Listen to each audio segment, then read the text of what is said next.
Un beau matin, un jeune homme, ayant plutôt l'air d'un adolescent, entra chez un libraire et demanda qu'on voulût bien le présenter au patron, ce que l'on fit. Le libraire, un vieil homme très digne, dévisagea avec attention ce garçon qui se tenait devant lui un peu gêné et l'invita à parler. « Je veux être libraire, » dit le jeune homme. « C'est une envie que j'ai et je ne vois pas ce qui pourrait m'empêcher de la suivre jusqu'au bout. Je me suis toujours imaginé le commerce des livres comme quelque chose de merveilleux, un bonheur, et il n'y a aucune raison pour que j'en sois privé plus longtemps. Regardez, monsieur, comme je suis là devant vous.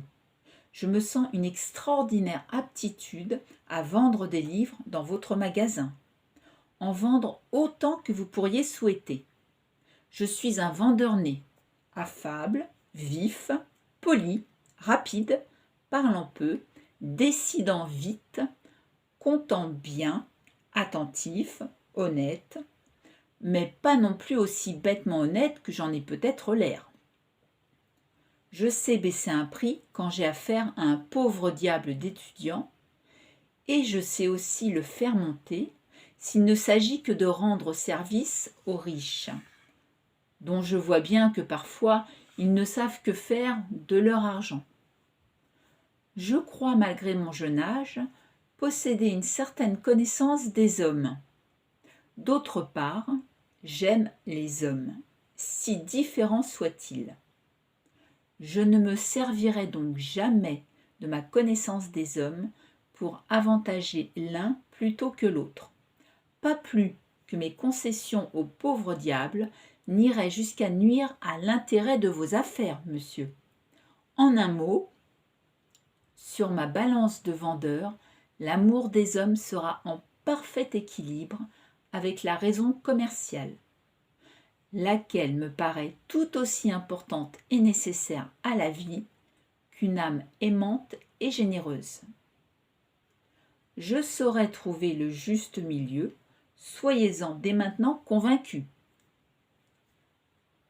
Le libraire regardait le jeune homme avec une attention mêlée d'étonnement.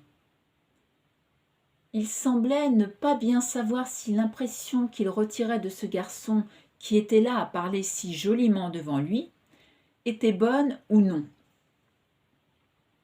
Il n'en jugeait pas bien, cela le troublait, et cet embarras fit qu'il demanda d'une voix douce : « Pourrais-je, mon jeune ami, obtenir sur vous, en lieu approprié, quelques renseignements ?» Le jeune homme répondit : « En lieu approprié. Je ne sais pas ce que vous appelez un lieu approprié. Il me semblerait juste, à votre place, de ne pas me renseigner du tout. Auprès de qui et pour quoi faire ? On vous dirait toutes sortes de choses sur moi, mais en seriez-vous plus rassuré sur mon compte ? Que sauriez-vous de moi si on vous disait, par exemple, que je suis d'une bonne famille, que mon père est un homme honorable, mes frères des garçons sérieux et pleins d'avenir, et moi-même quelqu'un de très capable, d'un peu dissipé sans doute, mais prometteur. Néanmoins, de sorte qu'on pourrait dans une certaine mesure me faire confiance, etc., etc. Vous ne sauriez de moi, et vous n'auriez aucune raison après cela, d'être plus tranquille si vous deviez m'engager comme vendeur dans votre magasin. Non, monsieur, les renseignements en règle générale ne valent rien du tout. Et si je peux me permettre de donner des conseils à une personne de votre âge, je vous les déconseille formellement. Parce que je sais que si j'étais d'une nature capable de vous tromper et de décevoir les espoirs que sur la foi d'information vous auriez mis en moi, je m'emploierais à vous tromper d'autant plus que ces renseignements auraient été meilleurs et n'auraient donc fait que mentir en disant du bien de moi. Non, monsieur, si vous songez à m'employer, faites preuve, s'il vous plaît, d'un peu plus de courage que la plupart des patrons auxquels j'ai eu affaire jusqu'ici et engagez-moi tout simplement sur l'impression que je vous fais. Sans compter que les renseignements que vous pourriez recueillir sur moi seraient tous mauvais, pour dire franchement la vérité. Ah, et pourquoi donc? De tous les endroits où j'ai été, poursuivit le jeune homme, je suis parti très vite, parce que je n'ai pas eu envie de croupir à mon âge dans une étroite et stupide vie de bureau, même si les bureaux en question étaient de l'avis de tout le monde, ce qu'il y avait de plus relevé dans le genre, des bureaux de banque, par exemple. Cela dit, on ne m'a encore jamais chassé de nulle part. C'est toujours moi qui suis parti. Par pur plaisir de partir, en quittant des emplois et des postes où l'on pouvait faire carrière, et le diable sait quoi, mais qui m'aurait tué si j'étais resté. Partout où je suis passé, on a toujours regretté mon départ, blâmé ma décision.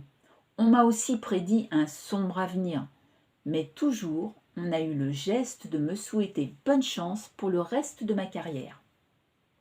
Chez vous, monsieur le libraire, et la voix du jeune homme prit tout à coup l'accent du cœur, je pourrais certainement tenir pendant des années. En tout cas, beaucoup de choses devraient vous convaincre de faire un essai avec moi. Le libraire dit « Votre sincérité me plaît. Je vous laisserai travailler dans ma maison à titre d'essai pendant 8 jours. Si vous êtes capable et que vous ayez vous-même envie de rester chez moi, nous pourrons en reparler ensemble. » Sur ces mots qui semblaient en même temps congédier provisoirement le jeune demandeur d'emploi, le vieil homme appuya sur le bouton d'une sonnette électrique. Aussitôt, comme porté par le courant, un petit homme à lunettes, plutôt âgé, parut sur le seuil. « Donnez du travail à ce jeune homme. » Les lunettes firent un signe d'acquiescement. Et voilà Simon devenu garçon libraire, car il s'appelait Simon. À la même époque, un des frères de Simon, qui habitait dans la capitale, où il était avantageusement connu sous le nom de Dr Claus, se faisait du souci quand il songeait à la conduite de son jeune frère. C'était un homme bon, silencieux, fidèle à ses devoirs, qui aurait aimé que ses frères eussent dans la vie, comme lui, l'aîné, la stabilité qui donne droit à la sécurité et au respect. Or, c'était si peu le cas, du moins jusqu'à présent.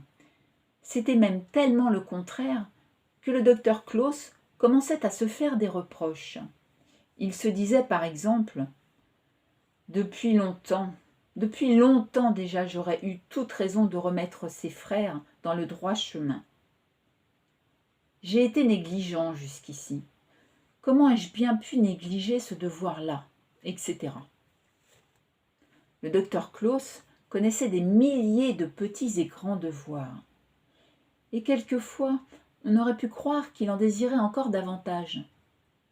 Il faisait partie de ces personnes qui se ruent à tout moment, pressées par le besoin de remplir leurs devoirs, vers la grande maison des devoirs, qui en est pleine à craquer de tous ses devoirs. Et tout cela par peur d'en oublier un, sait-on jamais, un devoir discret qu'on n'aurait pas remarqué. Ces gens passent des heures à s'inquiéter de ces devoirs non remplis. Ils ne songent pas qu'un devoir entraîne toujours le suivant quand on s'est d'abord chargé du premier, et ils croient que c'est déjà s'acquitter de l'un d'eux que d'éprouver la peur et l'inquiétude causées par leur obscure présence à tous. Ils se mêlent facilement de beaucoup de choses dans le monde du bon Dieu, des choses qui ne les regarderaient aucunement s'ils consentaient à s'en soucier un peu moins. Et ce qu'ils voudraient surtout, c'est voir les autres aussi accablés qu'eux. Ils envient ceux qui sont libres et insouciants et les accusent de frivolité, simplement parce qu'ils traversent la vie avec tant de grâce, la tête si aisément droite. Le docteur Claus s'obligeait bien de temps en temps à une certaine forme d'insouciance très mesurée, mais il réintégrait bien vite ses devoirs gris et tristes, comme une prison.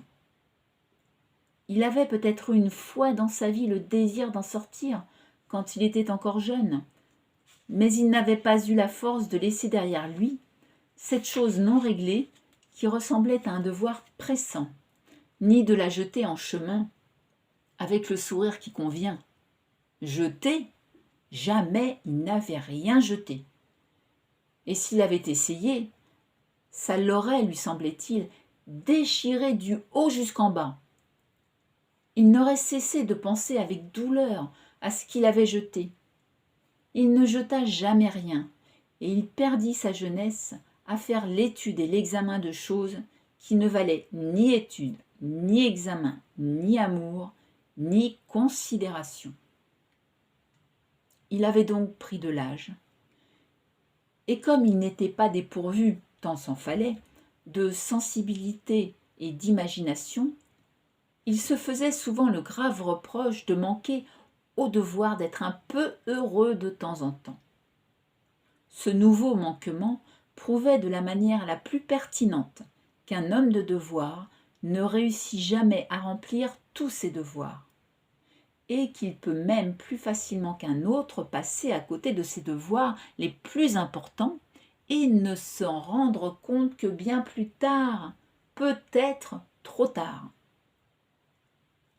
Le docteur Claus avait plus d'une fois éprouvé de la tristesse en songeant à sa vie, à la douceur du bonheur qu'il n'avait pas eu, du bonheur d'être uni à une fille jeune, tendre, et naturellement issue d'une famille irréprochable. Dans cet état de nostalgie où il pensait à lui-même, il écrivit à son frère Simon qu'il aimait sincèrement et dont la conduite en ce moment l'inquiétait. Une lettre qui disait à peu près ceci. « Cher frère, il semble que tu ne veuilles rien écrire de toi. Peut-être ne vas-tu pas bien et que c'est pour cela que tu n'écris pas. Te voilà donc encore une fois, comme si souvent déjà, sans occupation durable, stable, selon ce que j'ai dû apprendre à mon grand regret par l'intermédiaire de personnes étrangères. De ta part, je ne dois probablement plus espérer d'explications sincères. Crois bien que cela me fait de la peine. J'ai déjà eu tant de désagréments dans ma vie présente. Faut-il donc que toi aussi, sur qui j'avais fondé beaucoup d'espoir, tu continues à assombrir mon humeur, qui pour beaucoup de raisons n'a rien de rose en ce moment. J'espère toujours, mais si tu aimes encore un tout petit peu ton frère, ne me laisse pas espérer trop longtemps en vain à ton sujet. Fais donc une fois quelque chose qui justifie qu'on croit encore en toi, d'une manière ou d'une autre. Tu as du talent, et, à ce que j'imagine, la tête encore claire. Tu es intelligent aussi, et dans tout ce que tu dis, on reconnaît chaque fois le bon fond qui est dans ton âme, ainsi que je l'ai toujours su. Alors, puisque tu sais quand même bien la façon dont le monde est fait, quoique si peu de persévérance, pourquoi tout de suite bondir vers autre chose? Est-ce que ta propre conduite ne te fait pas peur? Il faut vraiment que tu aies de la force pour pouvoir supporter ces continuels changements de métier qui ne mènent à rien. Moi, à ta place, il y a longtemps que j'aurais désespéré de moi. Je ne te comprends vraiment pas dans cette affaire, mais c'est justement pourquoi je ne perds aucunement l'espoir de te voir enfin choisir une carrière le jour où tu auras suffisamment fait l'expérience que sans patience et sans volonté, on n'arrive à rien dans ce monde. Et tu peux certainement arriver à quelque chose. Du moins, je ne te connais pas aussi dépourvu d'ambition. Mon conseil est donc celui-ci. Tiens bon, soumets-toi pendant 3 ou 4 petites années à un travail exigeant, écoute tes supérieurs, montre ce dont tu es capable, mais montre aussi que tu as du caractère. Et un chemin finira par s'ouvrir, qui te conduira à travers le monde entier si tu aimes les voyages. Le monde et les gens se feront connaître à toi d'une toute autre façon. Si tu es vraiment quelqu'un, si tu représentes quelque chose pour le monde.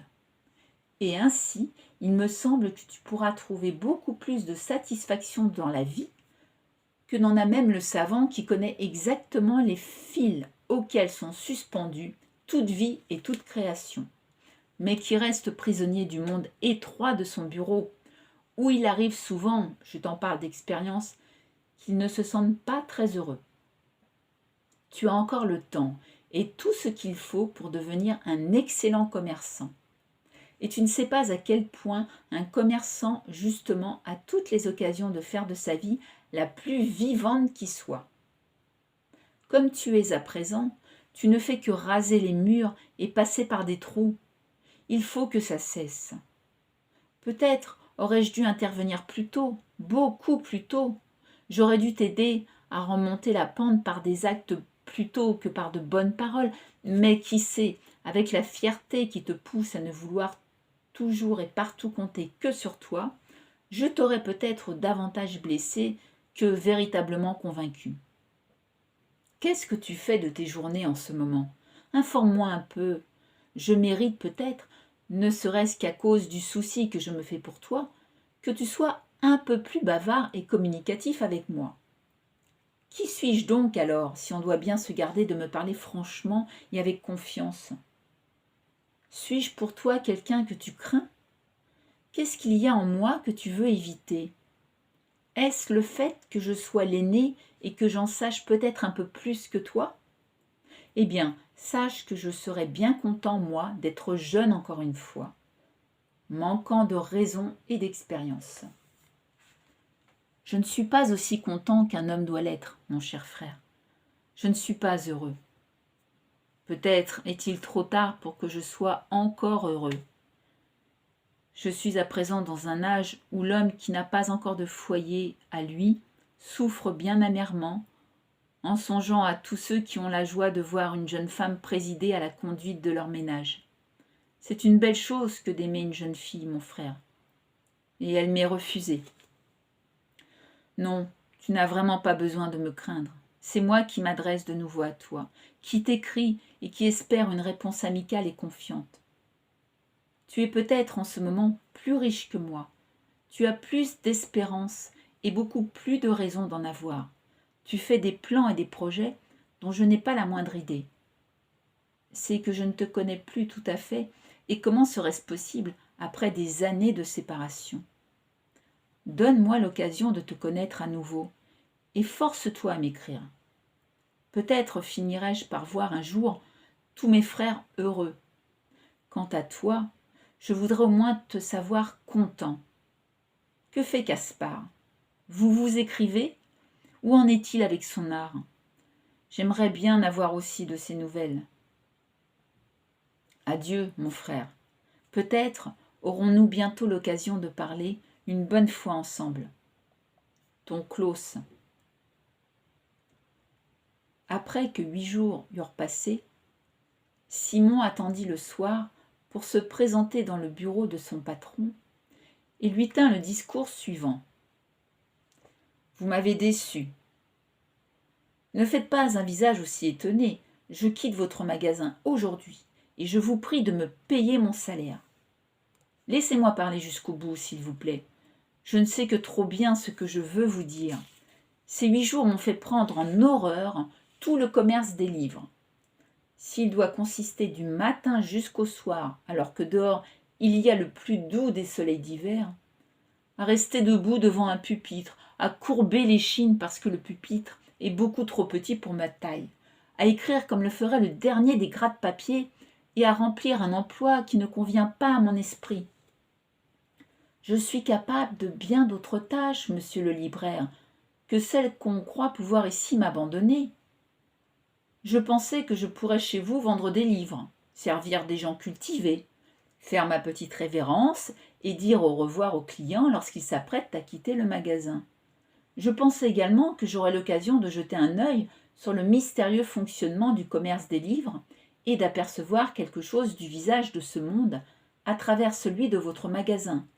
Rien de tout cela. Croyez-vous donc que ma jeunesse aille si mal que j'en sois réduit à étouffer dans une boutique de livres qui ne sert à rien? Vous vous trompez également si vous croyez, par exemple, que le dos d'un jeune homme est fait pour être courbé. Pourquoi ne m'avez-vous pas fait donner un pupitre convenable, à ma mesure, pour que j'y sois à l'aise, assis ou debout? N'existe-t-il pas aujourd'hui de merveilleux pupitres sur le modèle américain? Quand on prétend avoir un employé, je pense qu'on doit pouvoir aussi l'accueillir. C'est ce que vous n'avez pas su faire, semble-t-il. Dieu sait ce qu'on exige d'un jeune débutant. L'ardeur au travail, l'honnêteté, la ponctualité, le tact, la sobriété, la modestie, la mesure et la persévérance, et quoi encore? Mais a-t-on jamais songé à exiger d'un patron une vertu quelconque? Dois-je gaspiller mes forces, mon envie de travailler, le plaisir que je peux prendre à moi-même et le talent dont je me sens si brillamment pourvu, à rester debout devant un vieux pupitre étroit et squelettique?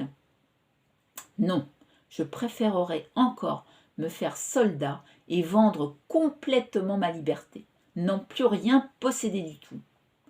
Je n'aime pas, monsieur, être à moitié propriétaire.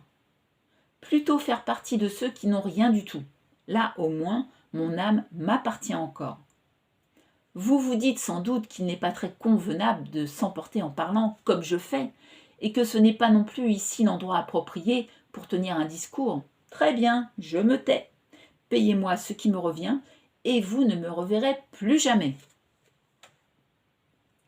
Le vieux libraire était bien étonné d'entendre ce jeune homme silencieux et timide, qui durant 8 jours avait travaillé si consciencieusement, parler à présent de cette manière. Du bureau d'à côté, 5 têtes rapprochées, d'employés et de commis, suivaient toute la scène des yeux et des oreilles. Le vieux monsieur dit « Si j'avais pu prévoir cela de vous, monsieur Simon, j'aurais réfléchi avant de vous donner du travail dans mon magasin. Vous me paraissez être d'une nature bien instable. Parce qu'un pupitre ne vous plaît pas, plus rien ne vous plaît. De quel endroit du monde venez-vous donc? Et est-ce que c'est plein de jeunes gens faits comme vous là-bas? Pensez un peu à l'effet que vous faites en ce moment sur un vieil homme comme moi. Vous ne savez sans doute pas vous-même ce que vous voulez exactement, dans votre tête si peu mûre. Soit, je ne vous retiens pas si vous voulez me quitter, voici votre argent. Mais à franchement parler, je n'ai pas eu de plaisir. » Le libraire lui remit son compte, et Simon l'empocha. En arrivant à la maison, il trouva la lettre de son frère sur la table. Il la lut, puis se dit en lui-même « C'est un brave homme, mais je ne lui écrirai pas. Je ne pourrai pas décrire ma situation, et du reste, elle ne mérite pas de description. Je n'ai pas sujet de me plaindre, pas plus que de sauter de joie, et j'ai toute raison de me taire. C'est vrai ce qu'il écrit, mais c'est bien pourquoi je préfère qu'on s'en tienne à la vérité. S'il est malheureux, c'est à lui de s'en tirer. Je ne crois pas du tout qu'il soit tellement malheureux. C'est l'impression que font les lettres. Quand on écrit, il y a quelque chose qui vous emporte à faire des déclarations imprudentes. Toujours dans les lettres, l'âme veut prendre la parole et en général, elle se ridiculise. Je préfère ne pas écrire. L'affaire fut ainsi réglée. Simon avait la tête pleine de pensées, de belles pensées. Quand il pensait, il tombait toujours sans le vouloir sur de belles pensées. Le matin suivant, le soleil était éclatant. Il se présenta au bureau de l'agence d'emploi. L'homme qui s'y trouvait, en train d'écrire, se leva. Il connaissait très bien Simon et lui parlait avec une sorte de familiarité moqueuse, amusée. « Ah, monsieur Simon, encore vous! De quoi peut-il bien s'agir? Je cherche un emploi. Vous êtes déjà venu plusieurs fois chercher un emploi chez nous. On saurait tenter de dire que vous cherchez des emplois à un rythme fantastique. » L'homme rit, mais discrètement. Il était incapable d'un rire grossier. « Où étiez-vous donc employé la dernière fois, Si on peut vous poser la question ?» Simon répondit : « J'étais infirmier, et on a pu constater que j'ai toutes les qualités requises pour soigner des malades. » Pourquoi vous étonnez tellement de ce que je dis là ? Est-ce donc tellement étrange qu'à mon âge, on essaie de se rendre utile à toutes sortes de gens ? Je trouve cela plutôt bien de ma part. Cela demande un certain courage. Quant à ma fierté, elle n'en souffre d'aucune façon. Au contraire, je ne suis pas mécontent d'avoir prouvé mon aptitude à des tâches diverses et vitales, sans trembler devant les difficultés, comme font la plupart des gens. On peut compter sur moi. Cette certitude-là me suffit pour contenter ma fierté. Je veux être utile. « Et pourquoi n'êtes-vous pas resté dans votre métier d'infirmier ?» demanda l'homme. « Je n'ai pas le temps de rester dans le même métier, » répondit Simon. « Et à la différence de tant d'autres, il ne me viendrait jamais à l'idée de vouloir me reposer sur une seule et même profession comme sur un matelas. Non, jamais, même si je devais vivre 1000 ans, je préfère être soldat. » Prenez garde que ça ne vous arrive un jour. Il y a d'autres moyens de s'en sortir. Ce que je dis des soldats, c'est une façon que j'ai de parler et que j'ai pris l'habitude d'employer à la fin de mes discours. Les moyens de s'en sortir, ce n'est vraiment pas ce qui manque pour un jeune homme comme moi. Quand vient l'été, je peux aller chez un paysan, l'aider à vendre, à rentrer sa récolte. Il sera content de m'avoir, il saura vite ce que je sais faire. Il me donnera à manger, ce sera très bon parce qu'on fait très bien la cuisine à la campagne. Et quand je m'en irai, il me mettra quelques pièces dans la main et sa fille, jolie et fraîche comme une rose, me fera un sourire d'adieu, d'une manière qui m'obligera à y penser longtemps sur la route. Qu'est-ce que ça fait d'être en route, même s'il pleut, même s'il neige, quand on a un corps solide et pas de soucis en tête ? Vous, dans votre coin, vous ne pouvez pas vous imaginer comme c'est merveilleux de marcher sur les routes. Il y a de la poussière, bon, et alors ? Qui va s'en faire pour cela ? Plus tard, on cherche une petite place au frais à la lisière d'un bois, où l'on s'étend et d'où l'on aperçoit un paysage magnifique, de sorte que tous vos sens se reposent de la façon la plus naturelle et que vos pensées se mettent à penser tout à leur aise. Vous me direz que c'est à la portée de tout le monde, de vous-même par exemple, pendant vos vacances. Mais qu'est-ce que c'est que ça, les vacances ? Laissez-moi rire, je n'ai rien à faire de vos vacances, je les hais, vos vacances, tout simplement. N'allez surtout pas me donner un poste avec des vacances. Cela ne présente pas le moindre intérêt pour moi. J'en mourrais, c'est simple, si j'avais des vacances. Je veux lutter avec la vie, moi, jusqu'à l'épuisement s'il le faut. Je ne veux pas plus de la liberté que du confort. Je hais la liberté, si je dois la ramasser comme un os qu'on jette à un chien. Voilà ce que j'en fais de vos vacances. Si vous pensez que vous avez affaire à quelqu'un qui ne songe qu'aux vacances, eh bien vous vous trompez. J'ai malheureusement tout lieu de croire que c'est bien là ce que vous pensez. Je vois ici une place de commis chez un avocat qu'il s'agit d'occuper 1 mois environ. Ça vous convient ? Certainement, monsieur. Voilà donc Simon chez l'avocat. Il y gagnait pas mal d'argent et s'y sentait très heureux. Jamais le monde ne lui parut plus beau que durant ce temps passé chez l'avocat. Il rencontrait des gens agréables, passait la journée sans fatigue, occupé aux écritures, il vérifiait des factures, il prenait des dictées, ce qu'il savait faire extraordinairement bien, se comportait à son propre étonnement d'une façon charmante, de sorte que son patron s'intéressait beaucoup à ce qu'il faisait. Il avait sa tasse de thé chaque après-midi et il rêvait, tout en écrivant, devant la fenêtre grande ouverte, sur l'air et la lumière. Rêver sans pour autant négliger son devoir, c'était une chose qu'il savait très bien faire.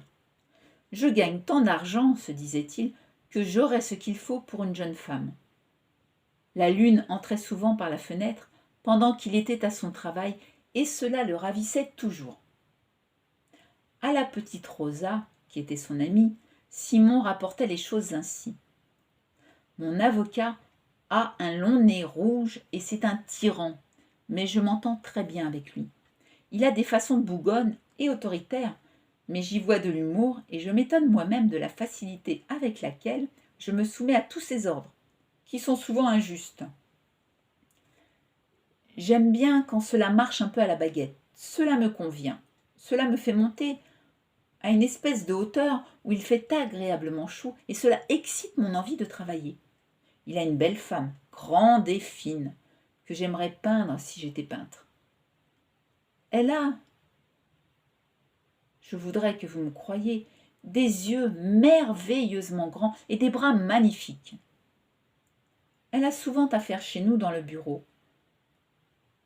Comme elle doit regarder de haut le pauvre scribouillard que je suis. Je tremble quand je vois des femmes semblables, et en même temps je suis heureux. Vous riez ? J'ai malheureusement pris l'habitude avec vous d'être tout à fait franc, et j'espère que vous aimez cela chez moi. Rosa aimait cela en effet, qu'on soit franc avec elle. C'était une drôle de fille. Ses yeux avaient un éclat fantastique, et ses lèvres quelque chose de vraiment beau. Simon poursuivit. Quand le matin, à 8 heures, je pars au travail, je me sens agréablement proche de tous ceux qui doivent être eux aussi quelque part à 8 heures du matin. Quelle caserne que cette vie moderne! Et pourtant, comme cette uniformité justement est belle et remplie de pensées, on a constamment le désir de quelque chose qui devrait venir à vous, qu'on devrait absolument rencontrer. On n'a tellement rien soi-même, on est un si pauvre diable, on se sent si perdu devant tout ce rassemblement de savoir, d'ordre et d'exactitude. Je grimpe les 4 étages et j'entre, je dis bonjour et je commence mon travail. Bon Dieu, comme c'est peu ce que j'ai à faire, comme on exige de moi peu de connaissances finalement, et comme on semble peu se dire que je serais capable de bien d'autres choses. Mais pour le moment, cela ne me déplaît pas. Le côté piquant de ce peu d'exigence chez mes employeurs. Je peux penser tout en travaillant. Il y a toute chance que je devienne un penseur. Je pense souvent à vous. Rosa rit. Vous êtes un filou. Mais continuez, cela m'intéresse ce que vous racontez là. Le monde est vraiment bien, reprit Simon. Je peux être là assis à côté de vous et personne ne m'empêche de bavarder pendant des heures. Je sais que vous aimez m'écouter. Vous trouvez que je ne suis pas sans charme quand je parle, et maintenant cela me fait bien rire d'avoir dit cela. Mais c'est que je dis tout ce qui me passe par la tête, même si ça doit être mon éloge, comme maintenant par exemple. Je peux me blâmer tout aussi facilement, et je suis même heureux de le faire quand j'en ai l'occasion. Est-ce qu'on ne devrait pas pouvoir tout dire ? Combien de choses qui se perdent quand on veut prendre tout son temps pour les examiner. Je n'aime pas réfléchir longtemps avant de parler. Convenable ou pas, il faut que cela sorte, et voilà. Si je suis vaniteux, eh bien il faut que ma vanité paraisse au grand jour. Si j'étais avare, l'avarice se montrerait dans ce que je dis. Si je suis quelqu'un de bien, on entendra sans aucun doute l'honnêteté qui parle par ma bouche. Et si Dieu avait fait de moi quelqu'un de courageux, on percevrait ma vaillance dans tout ce que je pourrais dire. Sous ce rapport, je n'ai aucune inquiétude, parce que je me connais et que je nous connais aussi un peu, et parce que cela me ferait honte d'avoir peur dans une conversation. Si, par exemple, j'offense quelqu'un par mes paroles, si je le blesse ou l'irrite, ne puis-je pas effacer la mauvaise impression produite par quelques autres paroles qui suivront ?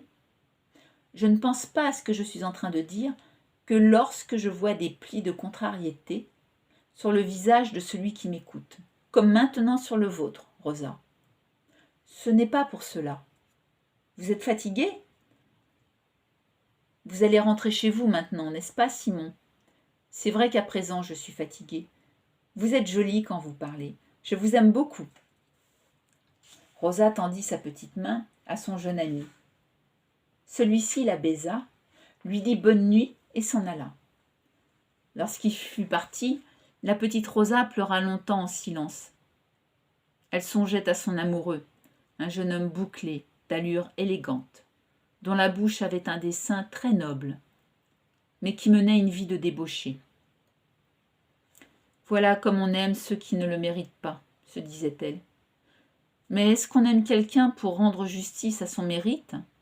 Ce serait ridicule. Qu'est-ce que ça peut me faire, le mérite ? C'est d'avoir celui que j'aime qui m'intéresse. Là-dessus, elle se mit au lit.